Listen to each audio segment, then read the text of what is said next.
Adilah pada kami tak bodoh, meski memang kami tak pandai. Tapi kami berjanji akan tetap mengkritik sesuai isi hati. Hei penguasa, ini kami rakyat jelata. Engkau ada untuk siapa?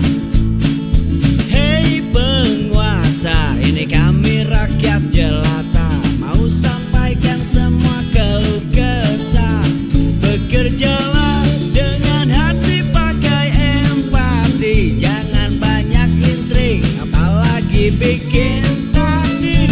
Bijaklah dalam membuat peraturan. Jangan sampai bikin aturan yang berat sebelah. Presiden kan selalu memberikan arahan, termasuk juga memberi pengingat lah kepada para anggota kabinet. Jadi ini sesuatu yang disampaikan berlaku umum. Jadi buat semua orang, buat semua pihak. Tujuannya adalah supaya anggota kabinet itu betul-betul murni. Tujuannya hanya untuk bekerja demi kepentingan rakyat.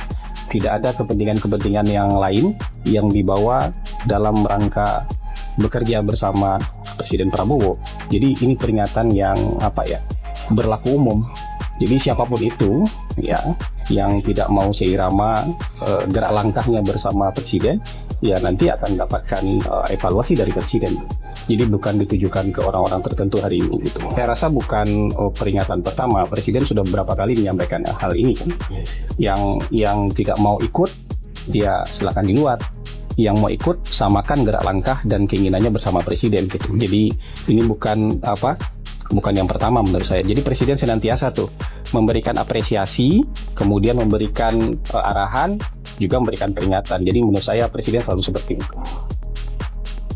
Kepala Komunikasi Kepresidenan Republik Indonesia Hasan Nazmi menanggapi isu reshuffle di Kabinet Merah Putih saat ini adalah kewenangan penuh dari Presiden Prabowo Subianto.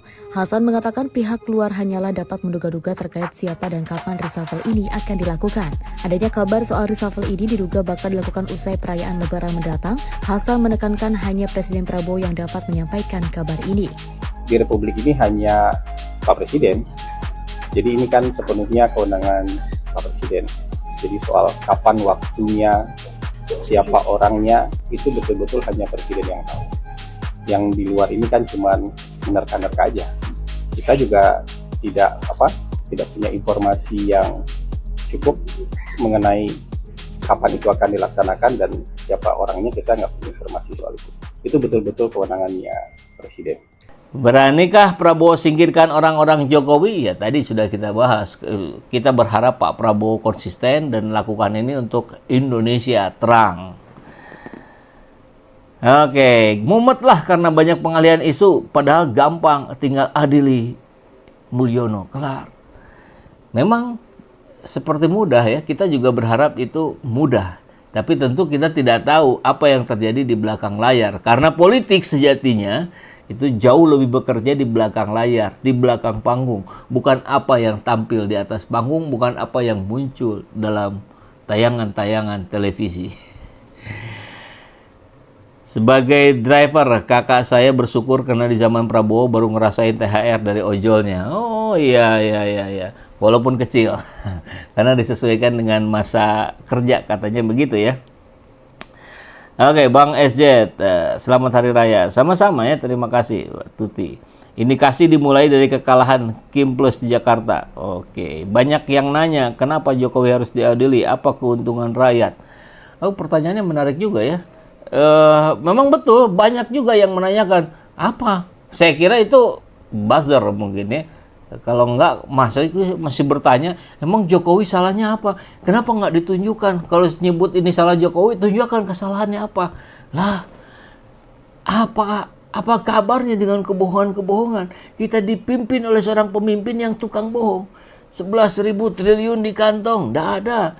Mobil SMK, enggak ada. Enggak akan ngimpor, enggak akan mengekspor bahan mentah, ngekspor. Jadi semuanya sen kiri belok kanan, sen kanan belok kiri. Itu sudah sangat cukup gitu. Dan kemudian tentu ditutup dengan nepotisme.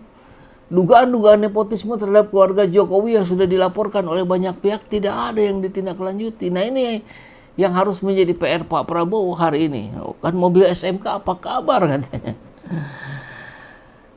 Singkirkan orang-orang gelap, apabila PS membuat terang Indonesia pasti rakyat mendukungnya. Iya, 2 periode gitu. Karena kita butuh pemimpin yang membawa Indonesia ke ruang yang terang gitu.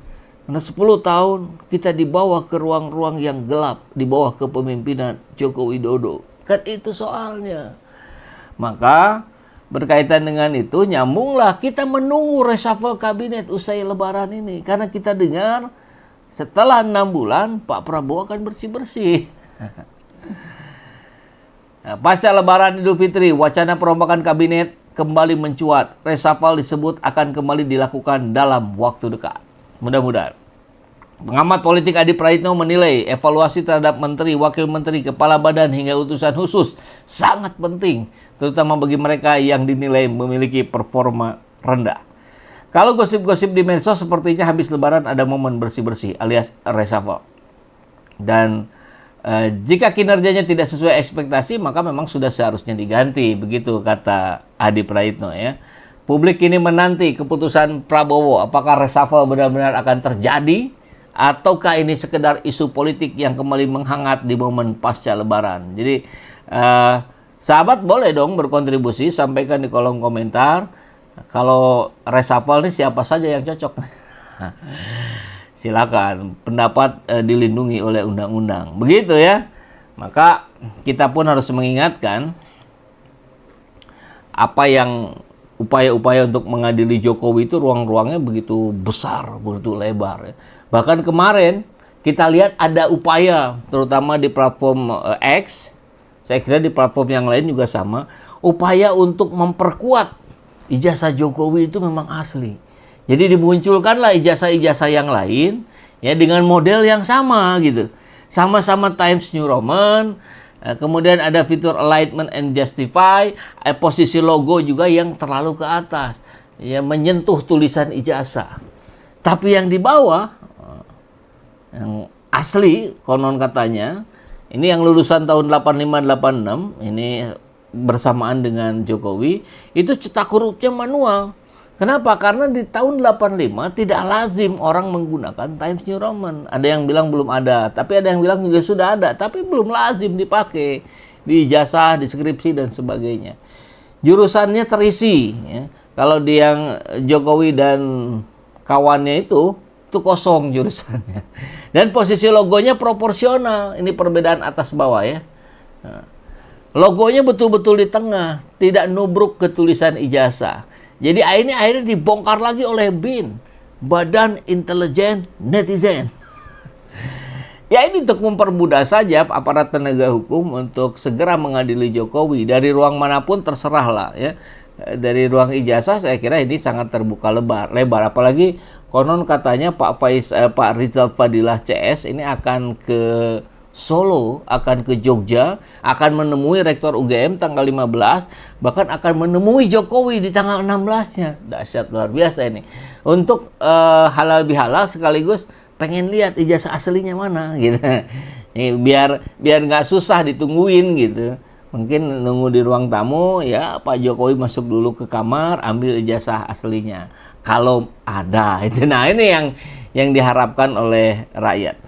Upaya-upaya untuk memperkuat keaslian Jokowi ini akhirnya menjadi blunder lagi ya.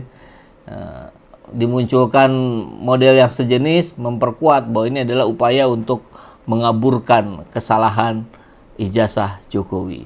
Ya Rektor UGM harus jaga nama baik dong ya. UGM ini sudah nama besar. Raffi Ahmad nih kayaknya perlu direshuffle. Boleh lah ya, kita ada yang setuju, ada yang tidak. Sampaikan dengan alasan tentu lebih bagus. Ini jadi diskusi menarik gitu. Anak mantu dicarikan kedudukan itu yang bikin Indonesia gelap. Sepakat ini Danu Dani ya. Bener Raffi bermasalah tuh. Ridwan Kamil udah kena. Raffi Ahmad pinter cuci amplop. Ada ya amplop bisa dicuci begitu. Oke, ini ruang agar Jokowi bisa diadili ya. banyak sekali ininya, penguatnya. Kemudian ini sudah kita diskusikan di beberapa hari yang lalu sebelum Lebaran nih. Jokowi punya agenda hancurkan Prabowo. Ini disampaikan oleh Muslim Arbi. Silakan lihat video kita sebelumnya. Ini juga kabar demo UU TNI memanas. Ada parpol Kim Plus yang telikung Prabowo demi Gibran naik presiden. Mengerikan bukan? Nah, jadi nggak bisa dilama-lama lagi lah. Jadi mudah-mudahan segera saja dibuktikan bahwa Prabowo adalah kita.